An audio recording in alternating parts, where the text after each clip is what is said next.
Marcos capítulo 14, verso 32. Então foram a um lugar chamado Getsemane. Escreva do lado: lagar de azeite.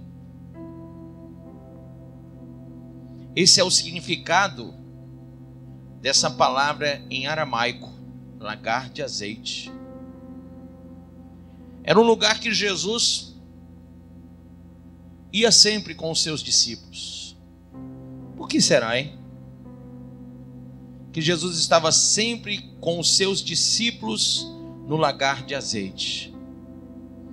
Lugar em que eles conversavam, lugar onde eles oravam, onde eles entravam em comunhão. Amém? Lagar de azeite. A história conta que esse lugar, o Getsemane, chamado também de Jardim do Getsemane, deveria ser de algum dos discípulos ou de algum familiar de um deles, de tantas vezes que Jesus ia lá. Quer dizer, era um lugar muito especial para o Senhor. Acredito que nós temos que ter com Deus um lugar especial, onde nós nos reunimos. Talvez esse seja o lugar especial, onde nós nos reunimos, onde nós temos o lagar de azeite. Até porque a Bíblia fala que no arrebatamento da igreja, em Mateus 25, só irão entrar para as bodas aqueles que tiverem consigo o azeite. Talvez por isso, e não obstantemente a isso, mas por isso também, Jesus tenha levado os seus discípulos tantas vezes ao lagar de azeite, ao Getsemane. Só que desta feita, ele não está lá para ter mais um momento de conversa, de diálogo com os seus discípulos.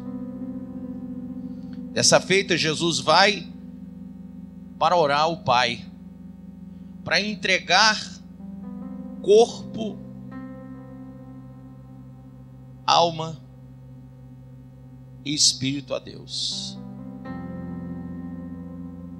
E ele leva consigo 3 dos seus discípulos. Ele pega Pedro, ele pega João, ele pega Tiago e leva consigo até o lugar onde ele resoluto estava ali pronto para orar ao Pai. E os discípulos ficaram próximos, mas ele seguiu mais à frente, dizendo: ficai aqui, vigiai, orai. E eles ficaram ali para vigiar e orar. E Jesus foi mais à frente para orar ao Pai. Foi uma noite de oração, foi uma vigília no Getsemane, no lagar de azeite. Vamos ler então. Então foram ao lugar chamado Getsemane. Ali, chegados, disse Jesus aos seus discípulos: assentai-vos aqui enquanto eu vou orar. E levando consigo a Pedro, Tiago e João, começou a sentir-se tomado de quê, pessoal? Pavor e de angústia. E lhes disse: a minha alma está profundamente triste até a morte. Ficai aqui e vigiai. E adiantando-se um pouco, prostrou-se em terra e orava, para que, se possível, lhe fosse poupada aquela hora.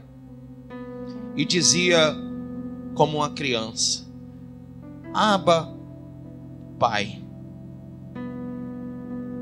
tudo te é possível. Ele chama o Pai de Abba, Paizinho. Passa de mim este cálice, Contudo, não seja o que eu quero, e sim o que tu queres. Voltando, achou-os o que, pessoal? Dormindo, grife isso. E disse a Pedro: Simão, tu dormes? Não pudeste vigiar nem uma hora? Vigiai e orai, para que não entreis em tentação. O espírito, na verdade, está pronto, mas a carne é fraca. Retirando-se de novo, orou, repetindo as mesmas palavras. Voltando, achou-os outra vez dormindo. Grifes. Outra vez dormindo. Porque os seus olhos estavam pesados e não sabiam o que lhe responder. E veio pela terceira vez e disse-lhes: ainda dormis e repousais?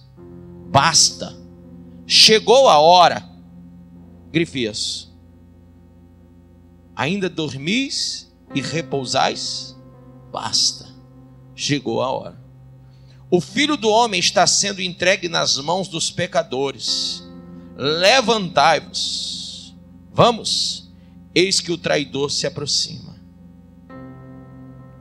E logo falava ele ainda quando chegou Judas, um dos 12, e com ele, vinda da parte dos principais sacerdotes, escribas e anciãos, uma turba com espadas e porretes. Ora, o traidor tinha lhe dado esta senha: aquele a quem eu beijar é esse, prendei-o e levai-o com segurança. E logo que chegou, aproximando-se, disse-lhe: mestre, e o beijou. Então lhe deitaram as mãos e o prenderam. Nisto, um dos circunstantes, sacando da espada, feriu o servo do sumo sacerdote e cortou-lhe a orelha. Disse-lhe Jesus: saístes com espadas e porretes para prender-me, como a um salteador. Todos os dias eu estava convosco no templo, ensinando, e não me prendeste. Contudo, é para que se cumpra as Escrituras. Então, deixando-o, todos fugiram. Seguia-o um jovem coberto unicamente com um lençol, e lançaram-lhe a mão. Mas ele, largando o lençol, fugiu desnudo. E levaram Jesus ao sumo sacerdote. E reuniram-se todos os principais sacerdotes, os anciãos e os escribas. Pedro seguiu de que forma? De longe, até o interior do pátio do sumo sacerdote. E estava sentado entre os serventuários, aquentando-se ao fogo. E os principais sacerdotes e todo o sinédrio procuravam algum testemunho contra Jesus para o condenar à morte, e não achavam. Pois muitos testemunhavam falsamente contra Jesus, mas os depoimentos não eram coerentes. E levantando-se alguns, testificavam falsamente, dizendo: nós ouvimos declarar: eu destruirei este santuário edificado por mãos humanas, e em 3 dias construirei outro, não por mãos humanas. Diga: Pai, fala ao meu coração, me ensina a tua palavra. Hoje eu quero, Senhor, sentir a dor do Getsemane, a dor de quem vai orar ao Pai, daquele que entende que o Getsemane, o lagar de azeite, é um lugar de íntima, extrema, perfeita comunhão com Deus, mas também é um lugar de solidão, de humilhação, é um lugar de perseverança, é um lugar de abnegação. Me ensina hoje, Senhor, em nome de Jesus. Pode sentar-se. O profeta Isaías, escrevera em seu capítulo de número 52.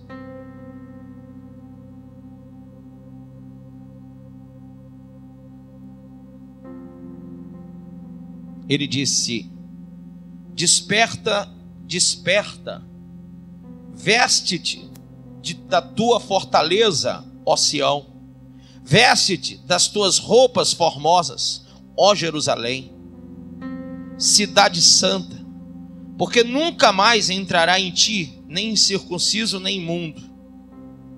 Sacode-te do pó, levanta-te e assenta-te, ó Jerusalém. Solta-te das cadeias de teu pescoço, ó cativa filha de Sião. Porque assim diz o Senhor: por nada fostes vendido, também sem dinheiro sereis resgatados. Porque assim diz o Senhor Deus: o meu povo em tempos passados desceu ao Egito para peregrinar lá, e a Síria sem razão o oprimiu. E agora, que tenho eu que fazer aqui, diz o Senhor? Pois o meu povo foi tomado sem nenhuma razão. Os que dominam sobre ele dão uivos, diz o Senhor, e o meu nome é blasfemado incessantemente o dia todo. Portanto, o meu povo saberá o meu nome, pois naquele dia saberá que eu sou eu mesmo o que falo. Eis-me aqui. Amém? E em seguida, ele diz algo tremendo para nós. Quão formosos, diga comigo, são sobre os montes os pés do que anuncia as boas novas. Escreva do lado Evangelho. Que faz ouvir a paz do que anuncia o bem, que faz ouvir a salvação do que diz a Sião: o teu Deus reina. Eis a voz dos teus atalaias, eles alçam a voz juntamente, exultam, porque olho a olho verão quando o Senhor fizer Sião voltar. Clamai cantando, exultai juntamente, desertos de Jerusalém, porque o Senhor consolou o seu povo, remiu a Jerusalém. Amém? Então essa revelação de Isaías, falando do Senhor e falando daqueles que pregam as boas novas,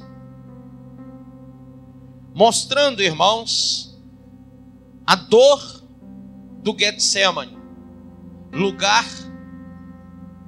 do azeite, o lagar de azeite. Jesus estava ali orando, e o que mais me chama a atenção naquela situação é que ele sabia que era chegada a sua hora.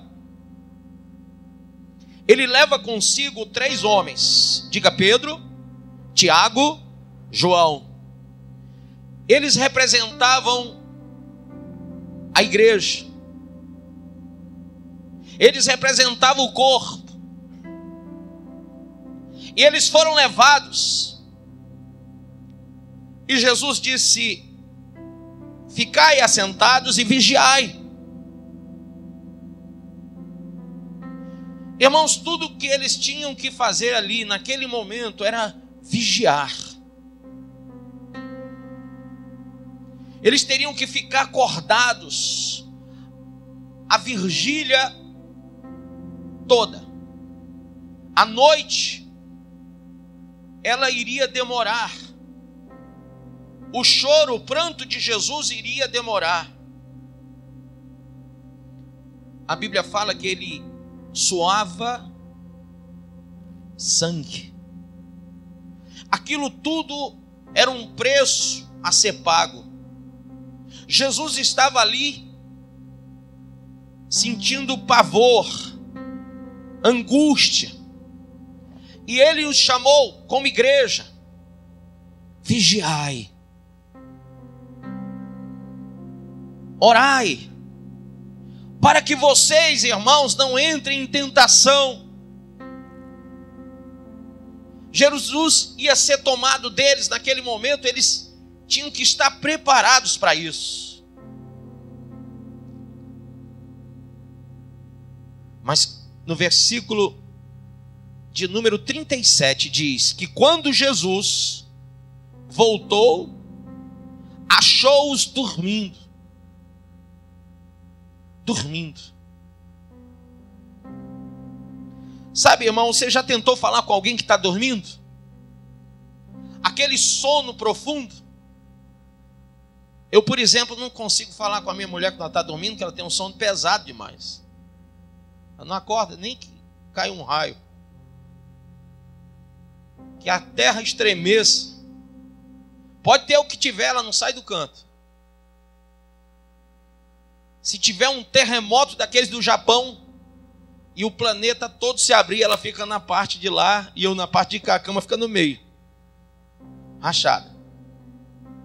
Ela não acorda.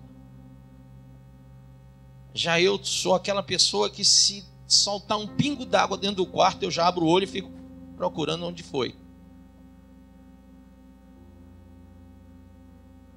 Quando Jesus olha para os seus discípulos e pega aqueles discípulos dormindo, eu fico pensando que a dor que ele esperava ter lá na cruz, que estava trazendo pânico, angústia, ela se tornou uma dor triplicada, quadruplicada, quintuplicada.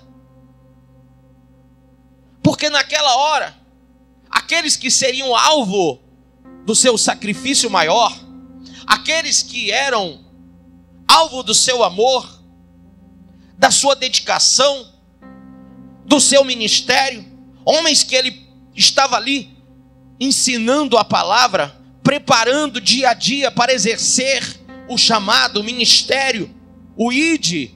E ele já tinha falado a esses homens, ide. Quantas vezes ele mandou irem de 2 em 2? Aqueles homens estavam ali dia a dia com o Senhor. E o que Jesus esperava daqueles homens? O que Jesus espera da igreja, irmão? Ele espera que todos estejam vigilantes, em oração, em súplica, em adoração. Eu estava ouvindo a igreja cantar antes de descer. Eu pensei comigo mesmo quando cheguei aqui. A gente não canta muito bem. A gente não é muito afinado, não.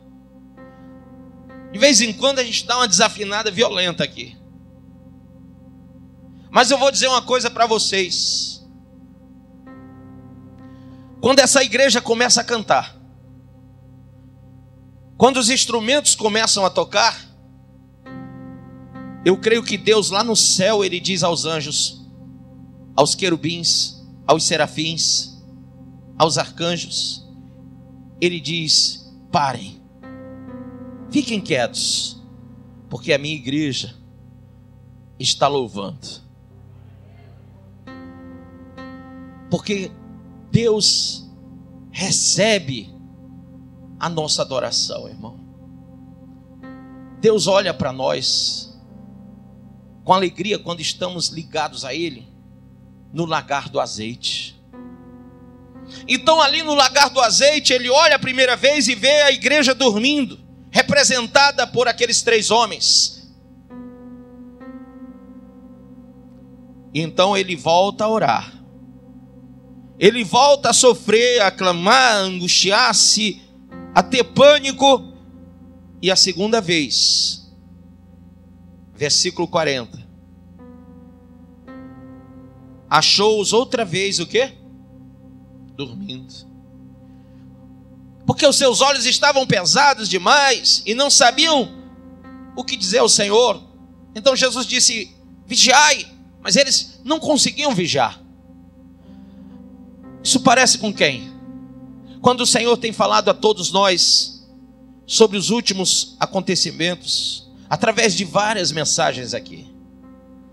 Será que isso não serve para que nós todos possamos estar vigilantes, acordados, despertados para o dia do Senhor, despertados para o arrebatamento, irmãos, despertados para um acontecimento mundial que vai tirar um povo de dentro de outro povo?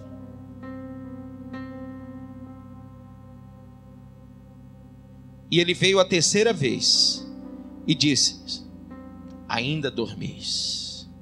Poxa, 3 oportunidades. Mas eles ainda estavam dormindo. Ainda dormis e repousais. Mas essa última vez ele diz: basta. Basta. Não dá mais para você ficar aí dormindo, querido. Chegou a hora. Diga para o seu irmão: chegou a hora. Não é mais para dormir. Chegou a hora, irmão.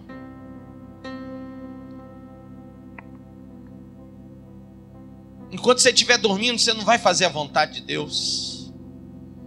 A Bíblia diz lá em Mateus capítulo 1, versículo 24, que quando José acordou de um sono profundo, e naquele sono o Senhor revelara a ele tudo o que iria acontecer. Quando ele acordou do sono, ele fez a vontade do Pai. A gente pode até ter a revelação de Deus, querido, aqui na igreja, mas só iremos viver, só iremos fazer, só iremos realizar a vontade do Pai quando nós despertarmos do sono. Abra aí em Zacarias, o profeta, capítulo 4. Diz assim: e o anjo que falava comigo voltou, versículo 1, e despertou-me. Diga, despertou-me. Como a um homem que é despertado do seu sono. E disse-me: que vês? E eu disse: olho, e eis que vejo um castiçal todo de ouro, e um vaso de azeite no seu topo, com as suas 7 lâmpadas, e 7 canudos, um para cada uma das lâmpadas que estão no seu topo. E por cima dele 2 oliveiras, uma à direita do vaso de azeite, e a outra à sua esquerda. E respondi dizendo ao anjo que falava comigo: Senhor meu, que é isto? Então respondeu o anjo que falava comigo, dizendo-me: não sabes tu o que é isto? E eu disse: não, Senhor meu. E respondeu-me dizendo: esta é o que, pessoal? A palavra do Senhor a Zorobabel, dizendo: não por força, igreja. Eu vou tirar o nome Zorobabel e digo: esta é a palavra do Senhor à igreja, dizendo: não por força, nem por violência, mas sim pelo meu espírito, diz o Senhor dos exércitos.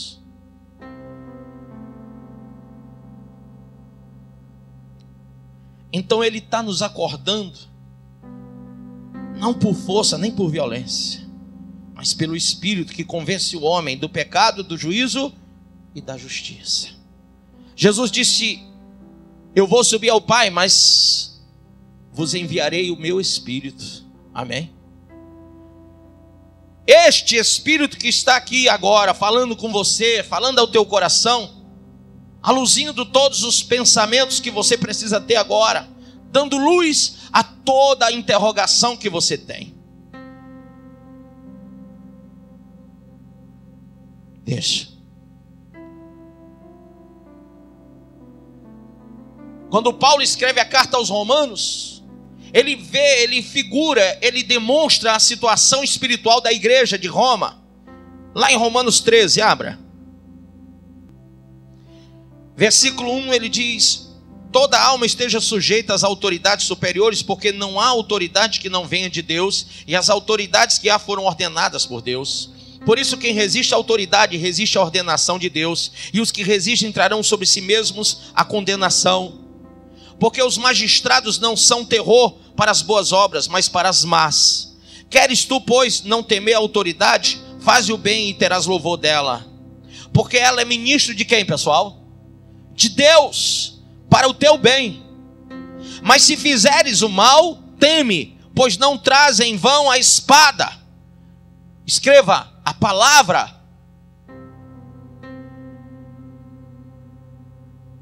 Porque é ministro de Deus e vingador para castigar o que faz o mal. Portanto, é necessário que lhe estejais sujeitos, não somente pelo castigo, mas também pela consciência. Por esta razão também pagais tributos, porque são ministros de Deus, atendendo sempre a isto mesmo. Portanto, dai a cada um o que deveis, a quem tributo, tributo, a quem imposto, imposto, a quem temor, temor, a quem honra, honra. A ninguém devais coisa alguma, a não ser o amor com que vos ameis uns aos outros, porque quem ama aos outros cumpriu a lei. Com efeito, não adulterarás, não matarás, não furtarás, não darás falso testemunho, não cobiçarás. E se algum outro mandamento nesta palavra se resume, amarás o teu próximo como a ti mesmo. O amor não faz mal ao próximo, de sorte que o cumprimento da lei é o amor. E isto digo, conhecendo o tempo, que já é hora, diga, já é hora, de despertarmos do sono. Já é hora de despertarmos do sono, porque a nossa salvação está agora mais perto de nós do que quando aceitamos a fé. Veja que ele trata a salvação dessa maneira. Vocês aceitaram a fé, vocês se tornaram cristãos, então a salvação agora está mais próxima de vocês. Que coisa, irmãos. Por isso ele diz, a noite é avançada e o dia está próximo. Quem crê? Quando ele fala noite, ele está falando, embora ele não estivesse ali naquele dia com os discípulos e com Jesus, embora ele não fosse um dos 3, nem um dos 12 naquela noite, mas ele está falando do lagar de azeite. Ele está falando de uma noite, de uma vigília completa. Ele está dizendo, olha, a noite é avançada e o dia está próximo. Rejeitemos, pois, as obras das trevas, irmãos. Rejeite as obras das trevas. Eu sei que o diabo é ardiloso, é sutil, é mentiroso e pai da mentira. Ele sabe persuadir você a beber, a prostituir, a adulterar, mentir, roubar. Ele tem feito você dormir um sono dos ímpios. Um dia o salmista Asaf, atribulado em espírito, escreveu o Salmo 7,3 e disse: Senhor, quando eu olho para a riqueza daqueles que estão ao meu redor, homens ímpios, ardilosos, pecadores, eles matam, eles roubam, eles fazem tudo e não vem nada sobre eles. E eu, Senhor, olho para a minha vida e vejo a tristeza dos meus dias, a angústia. É como se ele estivesse falando da angústia daquela noite no Getsemane. E no meio da sua depressão, Asaf diz algo tremendo. Ele diz: enquanto eu pensava nestas coisas, na prosperidade daqueles que não têm ligadura com Deus, e nas dificuldades que eu tenho passado, os meus pés quase se desviaram. Eu quase me afastei de ti, Senhor. Até o dia em que eu entrei no teu santuário e vi e percebi o final deles. Percebi que o Senhor preparou para eles caminhos escorregadios, caminhos de morte.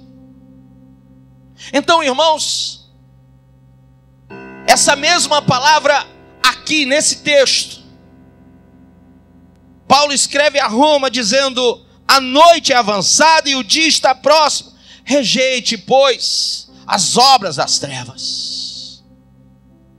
Não tenha inveja do ímpio, do escarnecedor, do profano, do incauto, do indouto, do inconstante.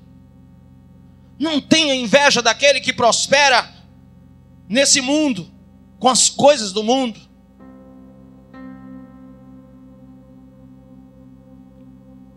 Ele disse: rejeitemos, pois, as obras das trevas e revistamo-nos, das armas de quê? Da luz. Sabe o que são as armas da luz? É toda a estrutura espiritual que Deus já nos deu para resistirmos ao inferno.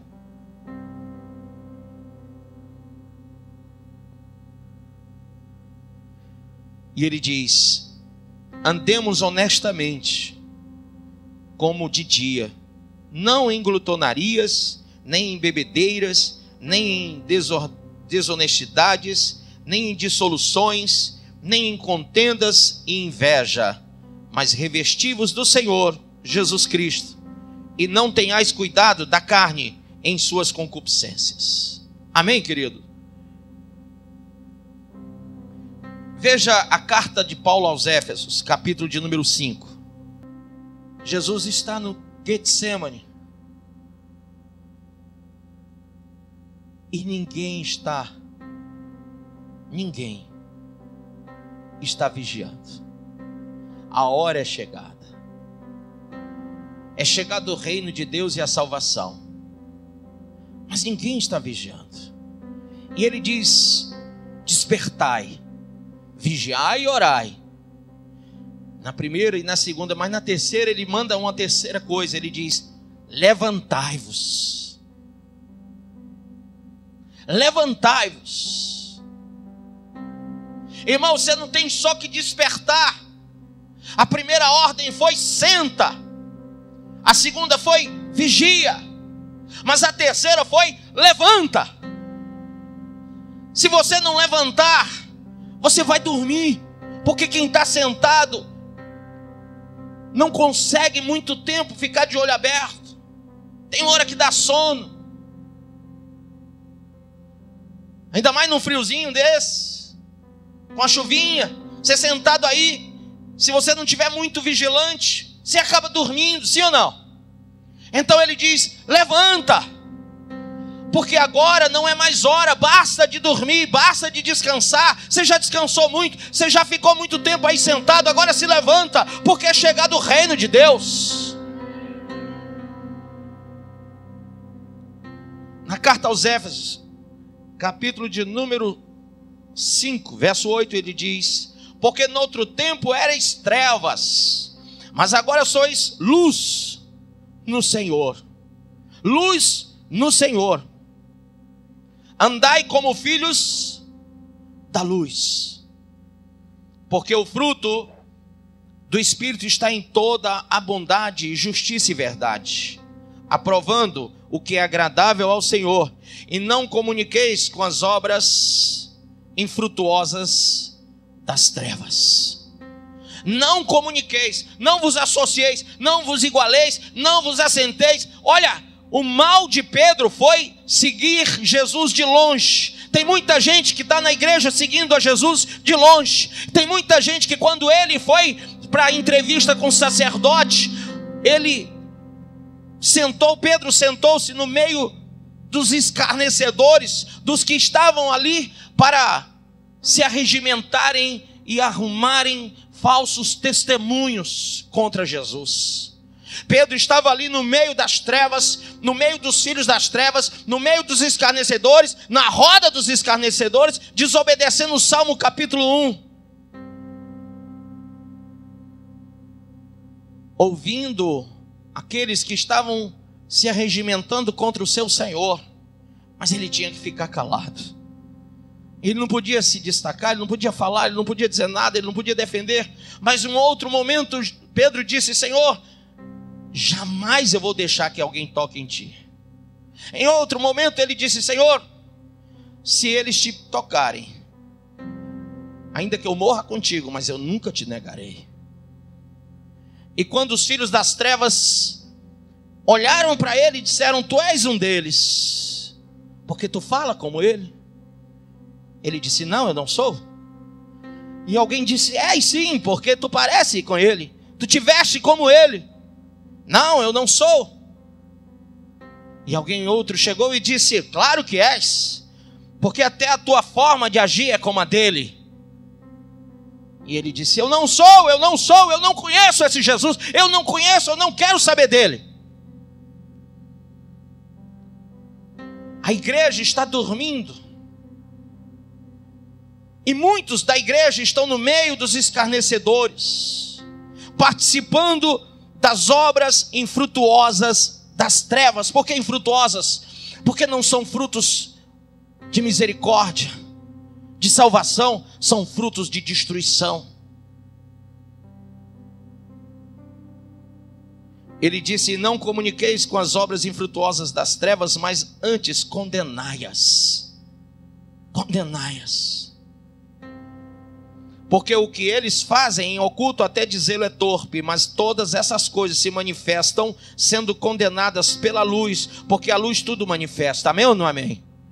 Queridos, nós estamos aqui, não é para passar a mão na sua cabecinha e dizer: ô irmão, vai dar certo um dia, fica quieto, fica sentadinho, que vai dar certo, um dia vai mudar tudo isso. Nós estamos aqui para condenar todas as obras do pecado, toda a maldade do diabo na sua vida, todo o engodo, todo o engano, toda a mentira, tudo aquilo que o diabo encheu a tua mente, o teu coração. Hoje nós estamos aqui para dizer para você que você não pode continuar no pecado, porque o salário do pecado é a morte. Nós estamos aqui para condenar o teu pecado, não você. Mas temos que dizer que prostituição, impureza, lascívia, idolatria, feitiçaria, inimizades, porfia, ciúmes, pelejas, dissensões, facções, invejas, bebedices, orgias e quaisquer coisas semelhantes a estas são praticadas por aqueles que não irão subir ao céu. E não adianta você dizer: pastor, mas Deus é bom o tempo todo, Deus é misericordioso. Irmãos, nós não temos que comungar com as obras infrutuosas das trevas, nós não temos que imitar as obras das trevas, nós não temos que parecer com as obras das trevas, nós não temos que modernizar o evangelho já é novo, é chamado evangelho porque é boas novas. Nós não temos que nos parecer. Nós vivemos um período de apostasia da igreja, onde a igreja quer se parecer com o mundo, para chamar o mundo para ela. Ele quer chamar a atenção do mundo. Eu vi igrejas que nesse último carnaval montaram blocos de carnaval. Você pode achar que eu sou antiquado, mas irmão, não sou. É a Bíblia que diz que a gente não pode comungar com as obras infrutuosas das trevas. É a Bíblia que diz que nem a aparência do mal nós podemos aceitar.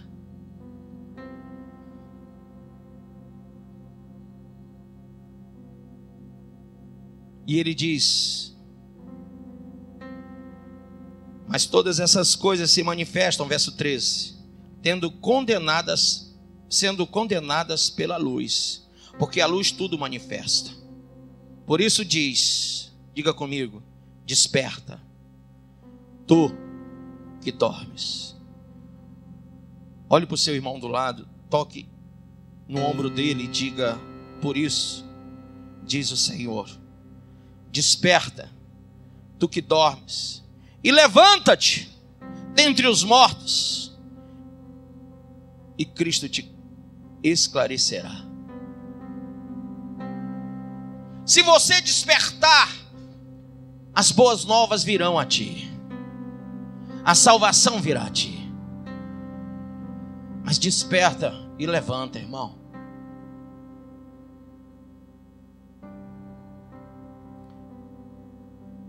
Carta de Paulo a Timóteo, a segunda carta, capítulo 2, verso 14 diz: traz essas coisas à memória, ordenando-lhes diante do Senhor, que não tenham contendas de palavras, que para nada aproveitam e são para a perversão dos ouvintes. Procura apresentar-te a Deus. Como, pessoal? Aprovado. Como obreiro que não tem de que se vergonhar. Que maneja bem o quê? A palavra da verdade.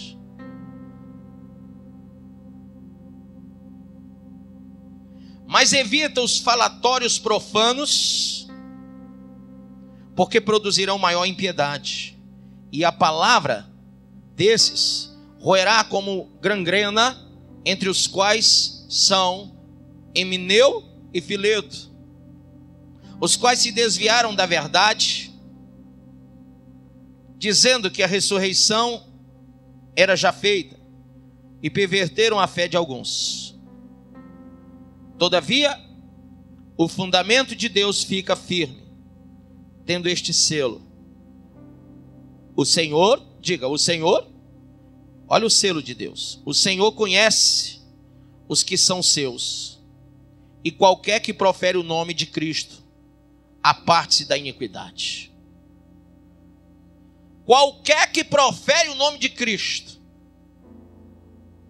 aparte-se da iniquidade. Deus conhece os que são seus. Ora, numa grande casa não somente há vasos de ouro e de prata, mas também de pau e de barro. Uns para honra, outros, porém, para desonra. De sorte que se alguém se purificar destas coisas, será vaso para honra, santificado, idôneo para o uso do Senhor e preparado para toda boa obra. Foge também das paixões da mocidade. O que são as paixões da mocidade, hein? Sexo, droga,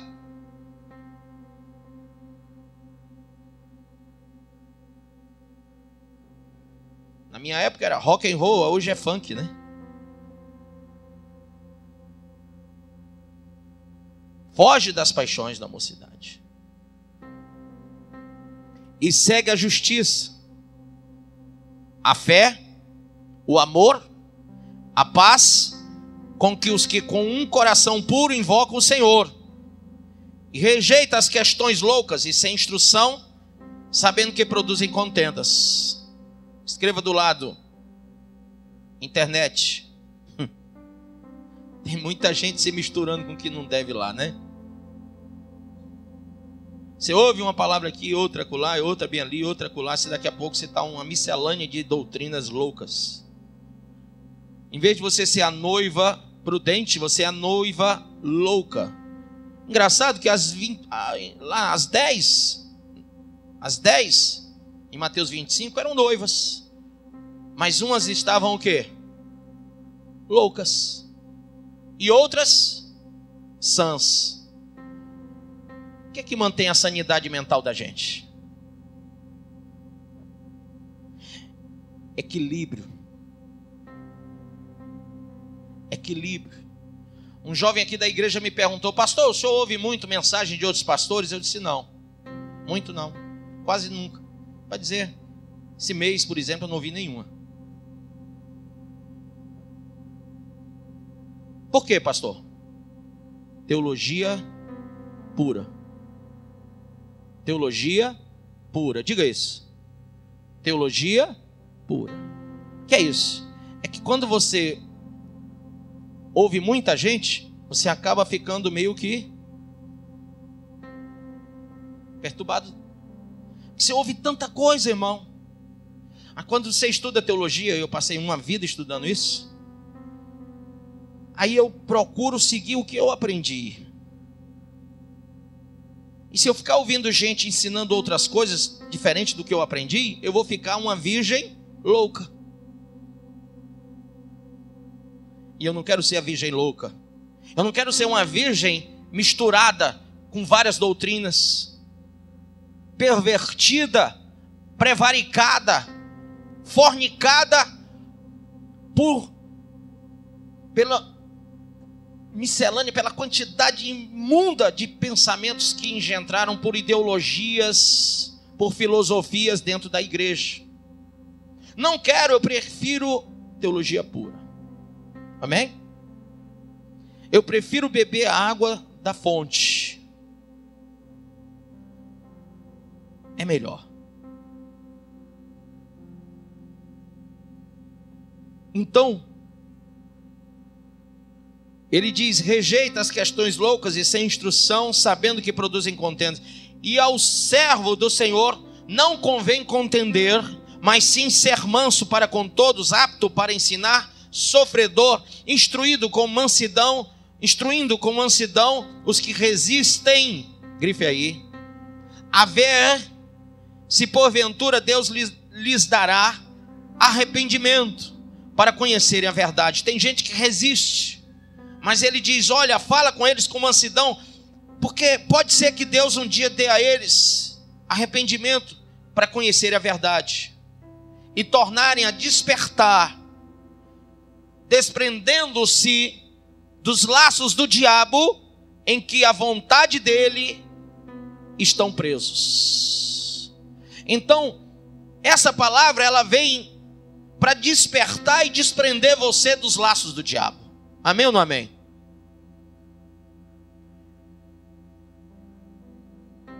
Abra ainda, por favor, com muita paciência com o pregador, 2 Pedro, capítulo 1, no versículo de número 12. Por isso não deixarei de exortar-vos sempre acerca destas coisas, ainda que bem as saibais e estejais confirmados na presente verdade, e tenho por justo, enquanto estiver neste tabernáculo, olha que tabernáculo é, ó. Enquanto eu estiver nesse tabernáculo aqui, enquanto você estiver nesse tabernáculo aí,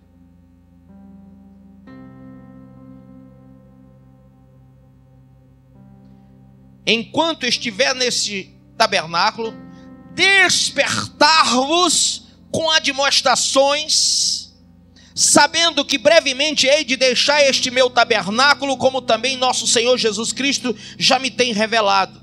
Mas também eu procurarei em toda a ocasião que depois da minha morte tenhais lembrança destas coisas. Amém ou não amém? Pedro está declarando que sabe que vai morrer, sabe que vai deixar esse tabernáculo, mas enquanto nele estiver, não vai parar de falar tudo o que for necessário para despertar com admoestações o povo que estava na mão do diabo.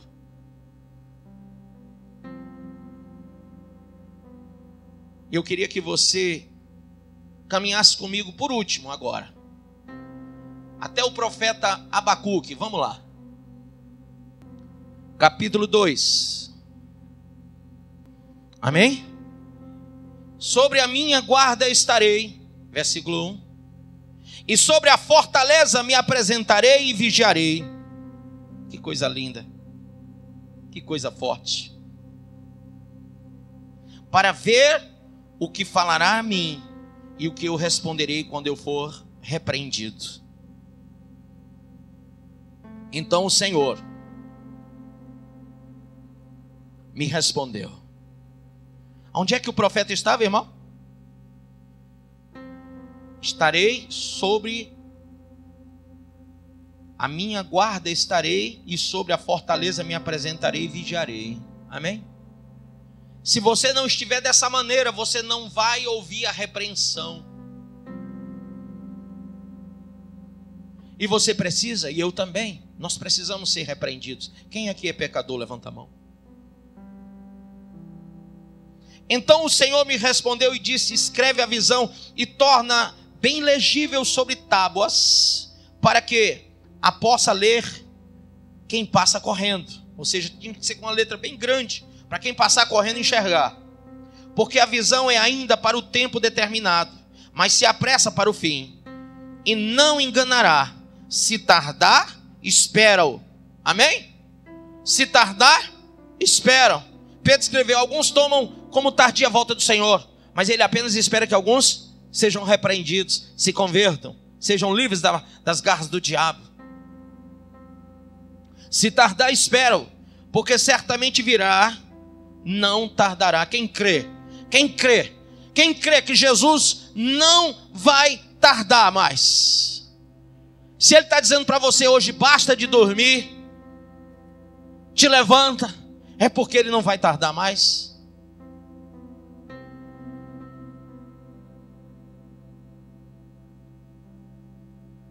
Eis que a sua alma está orgulhosa, não é reta nele, mas o justo pela sua fé viverá, irmão. Se você tiver com a alma orgulhosa, você não vai ouvir o que eu estou falando. Só o justo vai viver pela fé. Tanto mais que por ser dado ao vinho é desleal, homem soberbo que não permanecerá, e alarga como o inferno a sua alma, e é como a morte que não se farta, e ajunta a si todas as nações e congrega a si todos os povos. Não levantarão, pois, todos estes contra ele uma parábola e um provérbio sarcástico contra ele? E se dirá: ai daquele que multiplica o que não é seu, até quando? E daquele que carrega sobre si dívidas? Porventura não se levantarão de repente teus usuários, e não despertarão os que te farão tremer, e não lhe servirás tu de despojo? Porquanto despojastes a muitas nações, todos os demais povos te despojarão a ti, por causa do sangue dos homens e da violência feita à terra, à cidade e a todos os que nela habitam. Ai daqueles que para a sua casa ajunta cobiçosamente bens mal adquiridos, para pôr o seu ninho no alto, a fim de se livrar do poder do mal. Vergonha maquinaste para a tua casa, destruindo tu a muitos povos, pecaste contra a tua alma, porque a pedra clamará da parede, e a trave lhe responderá do madeiramento. Ai daqueles que edificam a cidade com sangue, e que funda a cidade com iniquidade. Porventura não vem do Senhor dos exércitos, que os povos trabalhem pelo fogo, e os homens se cansem em vão? Porque a terra se encherá do conhecimento da glória do Senhor, como as águas cobrem o mar. Ai daqueles que dá de beber ao seu companheiro, ai de ti, que adicionas à bebida o teu furor, e o embebedas para ver a sua nudez. Serás farto de ignomínia em lugar de honra. Bebe tu também, e sê como o incircunciso. O cálice da mão direita do Senhor voltará a ti, e ignomínia cairá sobre a tua glória. Porque a violência cometida contra o Líbano te cobrirá, e a destruição das feras te amedrontará, por causa do sangue dos homens e da violência feita à terra, à cidade e a todos os que nela habitam. Que proveita a imagem de escultura depois que a esculpiu o seu artífice? Ela é imagem de fundição que ensina mentira, para quem afirmou: confie na sua obra, fazendo ídolos mudos. Ai daquele que diz ao pau: acorda, e a pedra muda: desperta. Por isso, pode isso ensinar? Eis que está coberta de ouro e de prata, mas dentro dela não há espírito algum. Mas o Senhor está no seu santo templo, cale-se diante dele toda a terra. Você já seguiu a deuses de pau, de ouro, de pedra, de madeira, de gesso? Esses deuses não têm espírito. Só o Senhor Deus é espírito e vida. E diante dele calem-se todos, porque ele está no seu santo templo. Irmãos, o tema dessa mensagem de hoje é a agonia, a dor do Getsemane. Como que no meio do azeite, do lagar de azeite, aqueles homens dormiam. Você hoje está aqui no lagar do azeite. Desperta tu que dormes. Desperta. Desperta desse sono.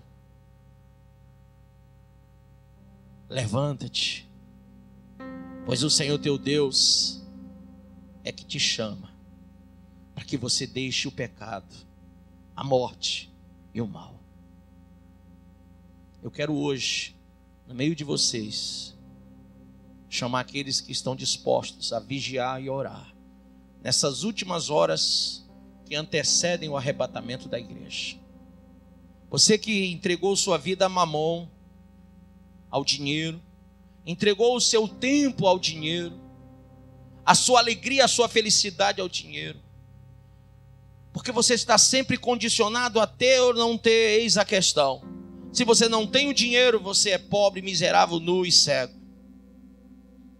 O dinheiro se tornou o teu Deus. Você já não tem tempo para mais nada. Você é consumido no tempo e no espaço, em busca de uma coisa que você não vai carregar consigo no dia da sua morte. Você acabou de ouvir essa poderosa ministração da palavra de Deus. Eu creio que sua vida foi abençoada. Eu quero que você ore comigo, profetizando sobre a sua vida a salvação que vem de Cristo Jesus. Ore conosco. Deus Pai, em nome de Jesus, nós te agradecemos por esta palavra. E que o Senhor possa abençoar a vida de cada um que nos viu, que nos ouviu nesse dia. Deus Pai, em nome de Jesus, que esta pessoa esteja agora entregando a sua vida, recebendo a salvação que vem do Senhor. Pois assim, Pai, nós profetizamos salvação, cura, libertação, em nome do Pai, do Filho e do Espírito Santo de Deus. Amém.